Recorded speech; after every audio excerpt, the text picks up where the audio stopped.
मैं पंकज सर इनको YouTube channel पर आपसे स्वागत करता हूँ। आज मैं क्लास 10 मैथ चैप्टर 5 एक्सरसाइज 5.2 का 8 नंबर का हिसाब बताने जा रहा हूँ। पहले आप लोग हिसाब को समझ लीजिए, हिसाब समझ जाइएगा तो फिर बिल्कुल हिसाब बनाना आसान हो जाएगा। तो देखिए मैं आपको इस प्रकार बताऊंगी कि नहीं बनने की तो कोई बात ही नहीं है, बनना ही बनना है। देखिए आप आसानी से समझ जाइएगा, तो ध्यान से देखिए क्या है साहब। एक एपी में 50 पद है। कितने पद हैं? 50 पद है, जिसका तीसरा पद 12 है और अंतिम पद 104 है। इसका 29वां पद ज्ञात कीजिए। तो इस 29वां पद, ये 29 ज्ञात करने के लिए कहा है, तो इसमें थोड़ा सा ये समझ लीजिए आप। ऐसे तो आप जानते ही हैं, फिर भी मैं बता रहा हूँ कि पद जैसे 3, 5 या 3, 6, 9, 12 देखिए, और ये जो है 12 ... 15, 3, 18 ये दे दिए, ठीक है। अब ये पता कीजिए कि ये एपी है कि नहीं, ये एपी है कि नहीं। बोलिए तो एपी है कि नहीं? बिल्कुल सही, एपी है। क्यों है? इसलिए एपी है क्योंकि इसमें लगातार एक ही संख्या क्या बढ़ रहा है? 3 बढ़ रहा है, इसलिए क्या है? ये एपी है। या इस प्रकार बोल सकते हैं, या ये भी बोल सकते हैं कि 6 में मतलब अगला में पिछला घटाइएगा तो बार बार अंतर क्या आएगा? 3 आएगा। तो ये क्या हो गया? एपी है, ठीक। तो अब देखिए इसमें क्या कहा, एपी में 50 पद है। इसमें देखिए तो गिनिए केट हुए 1, 2, 3, 4 और डॉट बीच में दिया हुआ है, तो इसका मतलब इस बीच में भी है, ठीक है, बीच में भी है।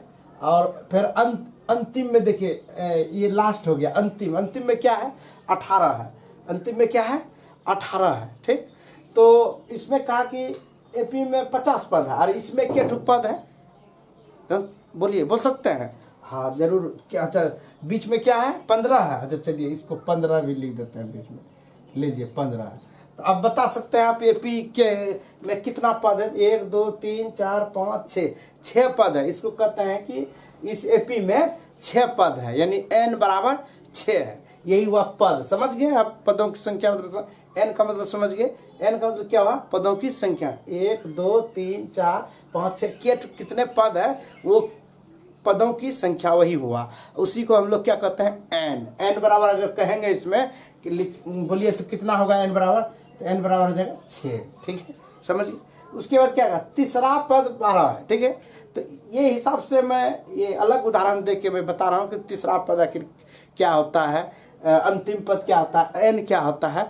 ये इस बात को आप कॉन्सेप्ट क्लियर कर रहा हूँ। देखिए थोड़ा सा क्लियर हो जाइए इस बात को लेके। तो तीसरा पद 12 है। जैसे इसमें कहता है क्या कि तीसरा, अच्छा आप बताइए तो इसमें बता सकते हैं तीसरा पद कितना है? तो 1, 2, 3 तीसरा पद। तो ये 3 अगर इसमें कहेंगे कितना है? ये 3 कितना हो जाएगा? बोलिए 9। अच्छा चलिए अंतिम पद, इस अब कहा अंतिम पद 106 है। इस हिसाब में देखिए तो इस एपी में क्या है? अंतिम पद।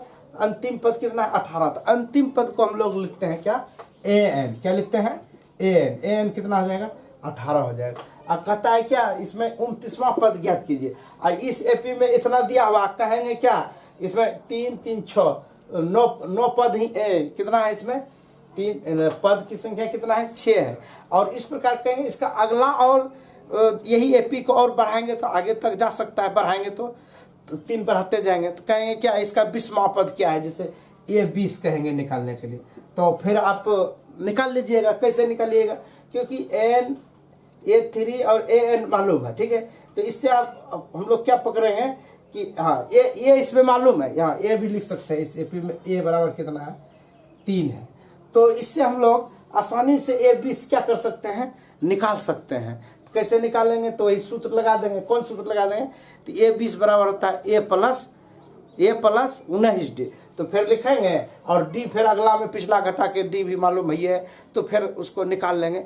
तो आप क्लियर समझ गए होंगे A का मतलब क्या, A कैसे जानते हैं, n क्या है, A3 कितना आता है, an ये समझ गए होंगे। तो इसका अंतिम पद दे दिया है, इसलिए ये क्या है? परिमित एपी है। अगर अंतिम पद नहीं देता है तो क्या हो जाता है? वो क्या होता है? अपरिमित एपी। समझ गए ना? तो फिर और नहीं समझने की तो कोई बात ही नहीं, आप समझ ही गए होंगे। तो फिर बिल्कुल ये जो है क्या कर सकते हैं आप, चुटकी में उड़ा सकते हैं। आप क्या कर सकते हैं, चुटकी में उड़ा सकते हैं। चुटकी में उड़ाने का मतलब ये है कि बिल्कुल आसानी से आप इसको बना सकते हैं। तो देखिए कैसे बनाइएगा। सबसे पहले अब आप खुद बना लीजिएगा। देखिए हल लिखेंगे तो बोलिए AP में 50 पद है। कितने पद है, 50 पद है। तो पद का मतलब सभी समझे हैं आप वहाँ। तो क्या होता है n, तो इसमें दिया है, हल लिख दिए, दिया है, क्या क्या दिया है देख लीजिए। दिया है, क्या दिया है, n बराबर कितना, 50। ठीक है, जिसका तीसरा पद 12 है। तीसरा पद कितना है, 12। तो तीसरा पद समझिए, तीसरा पद को क्या लिखते हैं, A3। तो A3 कितना है बताइए, 12, बिल्कुल सही।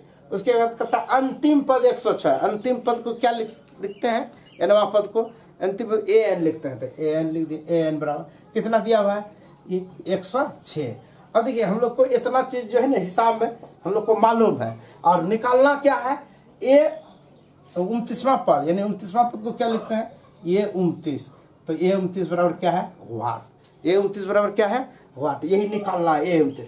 तो एक समझ जाइए, जो निकालना है ये 29 निकालना है। तो ये 29 बराबर लिखते, क्या लिख सकते हैं हम लोग, ये प्लस 28D लिख सकते हैं। पहले व्यापक रूप में आप समझ गए कि क्या होगा, ये 29 बराबर सूत्र क्यों होता है, इसके विषय में मैंने पिछले वीडियो में बता दिया हूँ। अगर नहीं देखेंगे तो आप देख लीजिएगा उसको। तो देखिए ये 29 बराबर क्या लिखेंगे, a प्लस 28D। तो हमको क्या क्या चीज़ इसमें मालूम रहे तो हम इस A29 जो है निकाल सकते हैं। तो a प्लस 28D, तो a का मान मालूम रहना चाहिए, और कुछ रहना चाहिए, d मालूम रहना चाहिए। a और d का मान रख देंगे तो फिर तो हल निकल गया हो। तो a और d चाहिए, तो हमको a और d इसमें है मालूम, देख लीजिए इतने ना दिया हुआ है हिसाब में। तो जी बिल्कुल सही, तो इतना दिया। इससे हम लोग क्या ये d निकाल सकते हैं, ये डी निकाल सकते हैं कि नहीं। तो ए डी जो है कि हाँ निकाल सकते हैं। इससे कैसे निकालेंगे वो देखिए। अब क्या कर सकते हैं, देखिए अब हम लोग निकाल सकते हैं ए और डी। A3 बराबर क्या है, 12 दिया हुआ है। तो A3 बराबर 12 लिख सकते हैं, या A3 को क्या लिख सकते हैं, a प्लस 2D बराबर कितना, 12। तो ये क्या हो गया, समीकरण 1। अब an बराबर 106 है। फिर क्या दिया हुआ है, an बराबर 106। n बराबर कितना, 106। और n का मान मालूम है कितना, n का मान मालूम है कितना है, 50। तो यहाँ ऐसे भी लिख सकते हैं, या n बराबर 106, या a 50 बराबर 106 लिख सकते हैं, या a 50 बराबर a प्लस 49D लिख सकते हैं समीकरण। ये समीकरण क्या हो गया, 2। देखिए समीकरण 1 और 2 हमको प्राप्त हो गया। समीकरण 1 और 2 से जो है हम लोग a और d का मान निकाल लेंगे। तो सबसे पहले इसको तो हल करने आप जानते ही हैं। तो ये समीकरण 1 2 से कैसे निकालते हैं, तो देखिए क्या करेंगे अब, समीकरण 1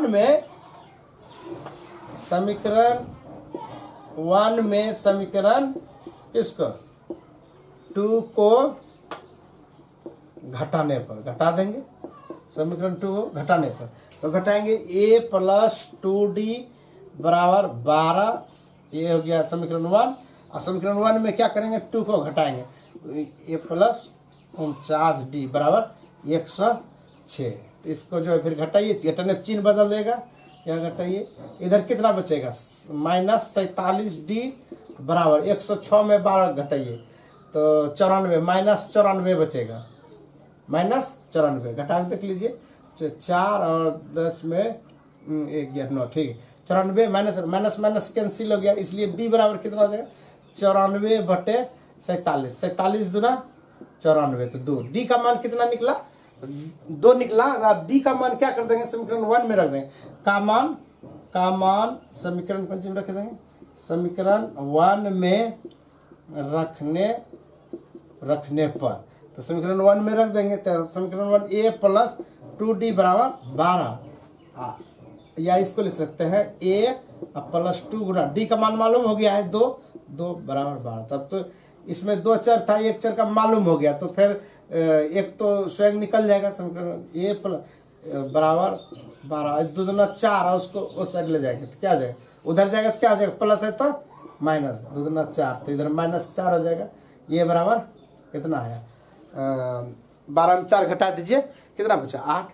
तो 8 ए और डी हम लोग को मालूम हो गया, तो हम लोग आसानी से क्या जो निकालने के लिए कहा गया है उसको हम लोग क्या कर सकते हैं, आसानी से निकालते हैं। इसलिए अब क्या करेंगे, इसलिए ए 29 बराबर, ए 29 बराबर सूत्र होता है क्या होता है, ए प्लस 28D लिख सकते हैं, या ए का मान कितना मालूम हुआ 8 प्लस 28 और गुना 2 डी का मान 2 है, 2 रख दिए, फिर 8 प्लस 28 देना 56 और 8 6 14 4 5 1 6। देखिए ये 29 बराबर कितना आ गया 64। तो ये 29 आसानी से आप निकालिए। अगर ये 29 कहता, कुछ जो भी कहता आप उसको आसानी से निकाल सकते थे। तो आप ये इसको एक बार अच्छा से देखिए, अगर समझ में अगर आ गया होगा, नहीं आने का तो कोई बात ही नहीं है, समझ आ ही गया होगा। अगर समझ में आता है, अगर वीडियो से कुछ भी लाभ हुआ हो तो वीडियो को जो है लाइक कर दीजिएगा। यदि आप चैनल को सब्सक्राइब नहीं किए हैं तो चैनल को सब्सक्राइब कर लीजिएगा, क्योंकि मैं इस प्रकार का वीडियो बराबर अपलोड करते रहता हूं। अगर सब्सक्राइब कर लेते हैं तो आपके पास जो है वीडियो का नोटिफिकेशन सबसे पहले पहुंचेगा। तो चलिए, आशा ही नहीं बल्कि पूर्ण विश्वास है कि आप लोग समझ गए होंगे। मिलते हैं अगले दिन नए वीडियो के साथ। All the best, thank you so much.